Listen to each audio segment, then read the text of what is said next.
బాబా నమస్తే, ఏం చేస్తుంటారు? నేను లోగడ సైకిల్ వర్క్ చేశానండి.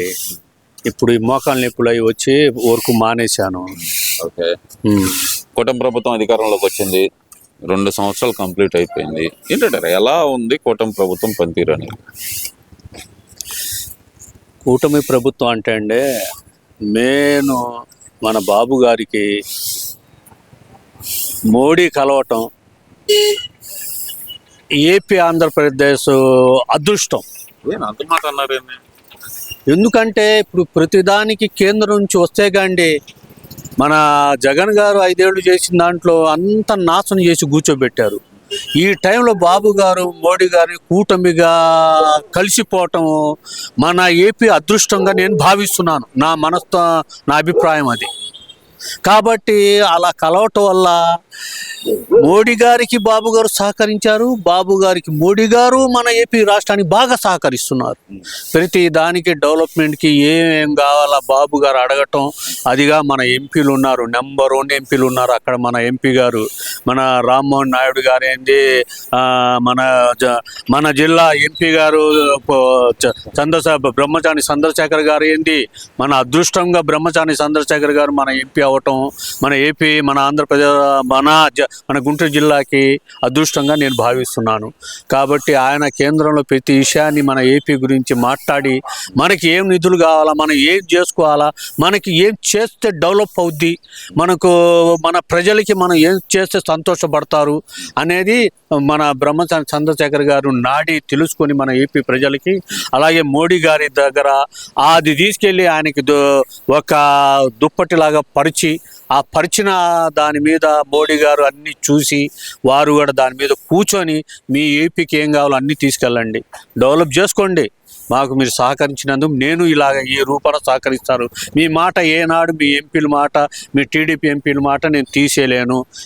మాకు బాబు గారు ముఖ్యం, అలాగే మీరు ఎంపీలు నాకు ముఖ్యం. కాబట్టి మీరు ఏది అడిగినా కానీ నేను ఇమ్మీడియట్గా శాంక్షన్ చేస్తాను. మీకు ఎట్టి పరిస్థితుల్లో ఆపటానికి వీల్లేదా మా వాళ్ళందరూ చెప్పేశాను. ఏపీ ప్రభుత్వం తరఫున బాబు తరఫున ఎవరు వచ్చి అడిగినా కానీ ఎమ్మటే శాంక్షన్ చేయండి, అది పెండింగ్లో పెట్టబాకండి అని మా మోడీ గారి సహకారంతో మన ఏపీ రాష్ట్రం సస్యశ్యామలుగా ఉంటుందని నా మనస్తత్వంగా భావిస్తున్నానండి. అసలు రాష్ట్రంలో అభివృద్ధి లేదు, సంక్షేమం లేదు, మొత్తం రాష్ట్రాన్ని సంక్షోభంలోకి నెట్టేస్తున్నాడు చంద్రబాబు నాయుడు అనేది వైసీపీ నాయకుల వాదన. మరి దానికేం చెప్తారు?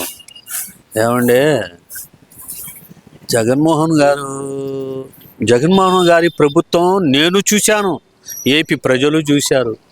కానీ చరిత్రలో ఏ సీఎం చేయని నరక యాతన మనకి కాంగ్రెస్ వాళ్ళు పరిపాలించారు, టీడీపీ వాళ్ళు పరిపాలించారు, మిగతా పార్టీలు కమ్యూనిస్ట్ వాళ్ళు కూడా పరిపాలించారు. కానీ ఇలాంటి ముఖ్యమంత్రిని నా అనుభవంతో నా వయసుతో చూడలేదండి. కాబట్టి ఏది చేసినా కానీ తప్పే అంటారు, కాబట్టి ఒప్పు అంటారండి. ఎందుకంటే వాళ్ళ నోరు అదేనండి, ప్రతి మంచి పనికి చెడు, డెవలప్కి కాలేదు, ఇంకా అంతకంటే వాళ్ళు చేసేదే ఉందండి. ఇక వాళ్ళు ఇంకా ఏదో మాట్లాడుకోవాలిగా, అలా మాట్లాడితే రేపు వచ్చి ఆ 11 కూడా రావండి వాళ్ళకి. వాళ్ళు నిజాయితీగా మాట్లాడితే పర్వాలేదు. జగన్ గారు వస్తున్నారంటే భారీగా దౌర్జన్యానికి దిగుతున్నారు. ఏమండి, ఒక సీఎం వస్తున్నా అంటే ఎలాగ రావాలండి? సీఎం కొండ మీద ఎక్కినట్టుగా చేతులు ఉప్పుకుంటూ వస్తారండి? అఫీషియల్గా వస్తాడు, కారులో అఫీషియల్గా దిగుతాడు, ఆయన కార్యక్రమం చూసుకుంటాడు, వెళ్ళిపోతాడు. ఈయనేందండి ఏదో రౌడీ జైల్లో నుంచి రిలీజ్ అయినట్టుగా కార్లు చేతులు ఉప్పుకుంటూ వచ్చి ప్రజలని ఎంత నరకం చూపిస్తున్నారు, ఎంత ఇబ్బంది పెడుతున్నారు. కానీ అది జగన్ చేయటం కాదు, జగన్ అభిమానులు చేస్తున్నారు. చాలా తప్పది.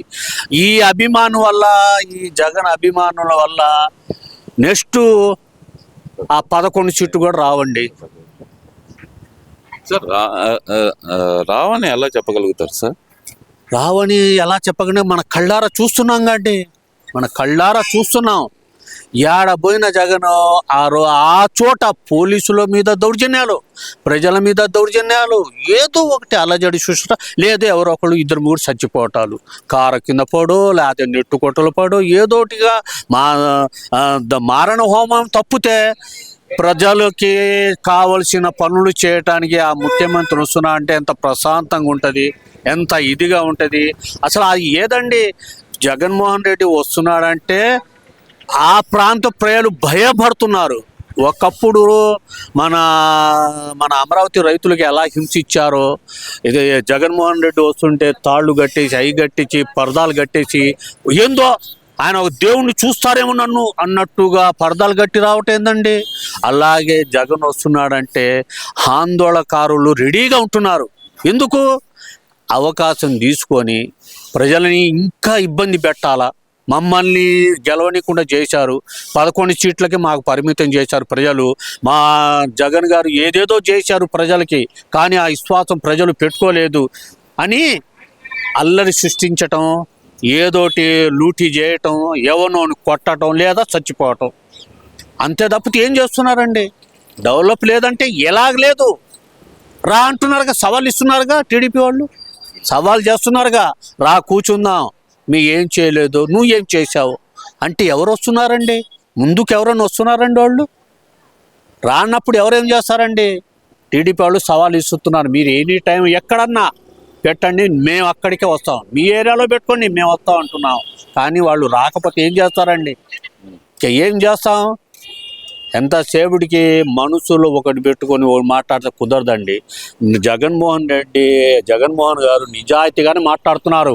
నా ప్రభుత్వం వచ్చినా కానీ మళ్ళీ మిమ్మల్ని హింసించటం, అల్లాడించడం, మిమ్మల్ని బాధ పెట్టడం, నన్ను చూసి మీరు పారిపోవాల్సిందే, ఊళ్ళు వదిలేసి అనే. ఆయన ఉన్నప్పుడే అందరికీ మంచి జరిగిందంట, ఆయన ఉన్నప్పుడే అందరికి సంక్షేమాలు అందినాయి అంట. ఇక్కడ ఈ కూటమి ప్రభుత్వం వచ్చిన తర్వాత అందరినీ హింసిస్తుందంట, ఇవన్నీ చెప్తున్నారు కదా. మరి అందినాయి అండి, ఎలాగ అందినాయి?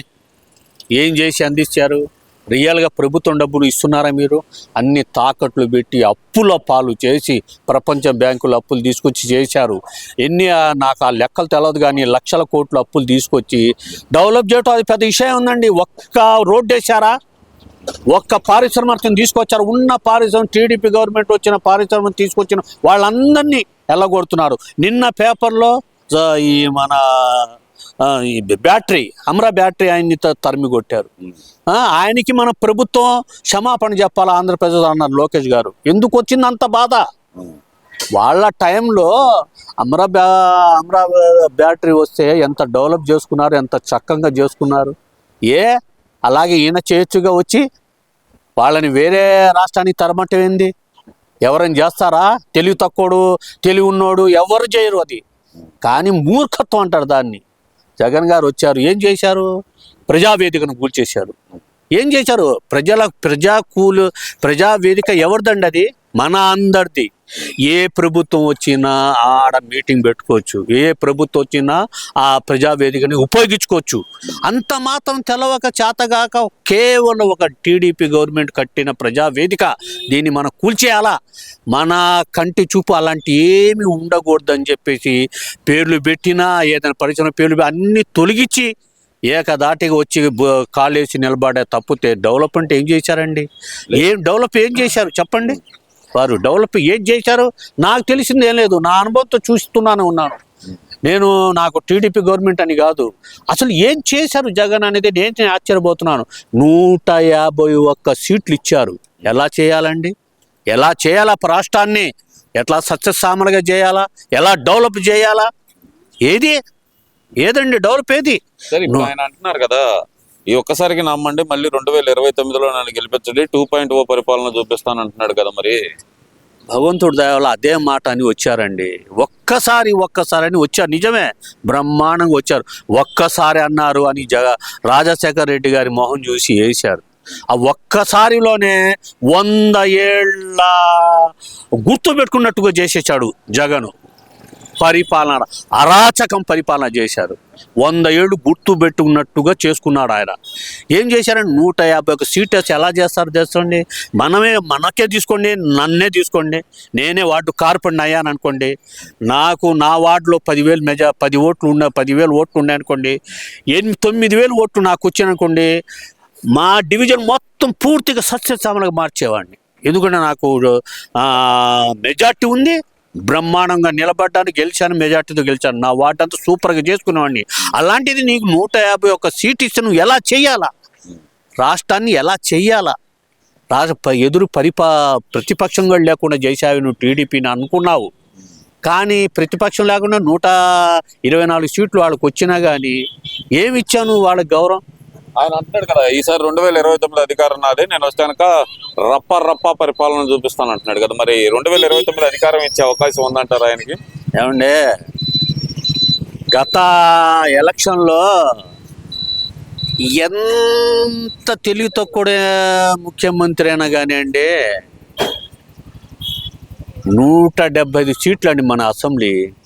దానికి ఎవరు ఏం చేస్తారు? ఎవరు వచ్చినా కానీ ఏం చెప్తాడు? నా 150 వస్తాయి, 130 వస్తాయి, 141 వస్తాయి, 140 వస్తాయి, ఎవరి నుంచి అన్ని డైలాగులు అయ్యి. కానీ ఈయన 175 నావే, 175 సీట్లు నాయ అంటే ఈ ఈ ఈ మాటని ఎంత బలంగా చేశాడో అంత బలంగా ఈయన నమ్ముకొని చాలామంది పొలాలు పోయి డబ్బు పోయి ఆత్మహత్యలు చేసుకున్నారు ఈయన మాటలు. అలాగే ఇప్పుడు అదే వాడుతున్నాడు. మళ్ళీ నేను వస్తున్నాను ఇప్పటి నుంచే మొదలు పెట్టాడు ఆ పాఠం. కానీ నమ్మరు. గతంలో నమ్మి 175 నాయే ఎక్కడ బ్యానర్లు కూడా కట్టారు. నాయే 175 అన్నాడు. ఏ ప్రజలు పిచ్చోళ్ళ, తెలివి తక్కువళ్ళ, వాళ్ళు అన్నమే తినేది, అన్నాన్ని బట్టి గడ్డి తినట్లేదు వాళ్ళు. ఇంకెన్నాళ్ళు చూస్తాను నిన్ను? ఈ మాట అన్నం గింజ ఒక్కటి చాలంటే అన్నం మొత్తం ఉడికింది అంటానికి మొత్తం అన్నం పిసికి చూసే పని లేదండి. అలాగే జగన్మోహన్ రెడ్డి ప్రజల దగ్గర సానుభూతి పోగొట్టుకున్నారండి. నా తెలిసినంత ఇంకా 10-15 ఏళ్ళు ఇంకా రాడండి జగన్. వచ్చే అవకాశం లేదు, 100% లేదండి, 100% లేదు. కానీ నేను చెప్తాడు, ఏమండి నేను కూడా అంటానండి, మళ్ళీ నేను గెలిస్తే అది చేస్తాను, ఇది సహజమే, అది వాడేడాలి. కానీ ఇతను ప్రజాస్వామ్యాన్ని తగ్గట్టు మాట్లాడలేదు. మళ్ళీ నేనే మనగాని అంటున్నాడు. అది అవ్వదండి. ప్రజలు నమ్మరు. ఒక్కసారి అన్నందుకు ఇచ్చినందుకే నీకు రాష్ట్రం వదిలి, పేటలు వదిలి, డివిజన్లు వదిలి పారిపోయారు. అలాంటి ప్రభుత్వం ఎప్పుడని మనం చూసామండి?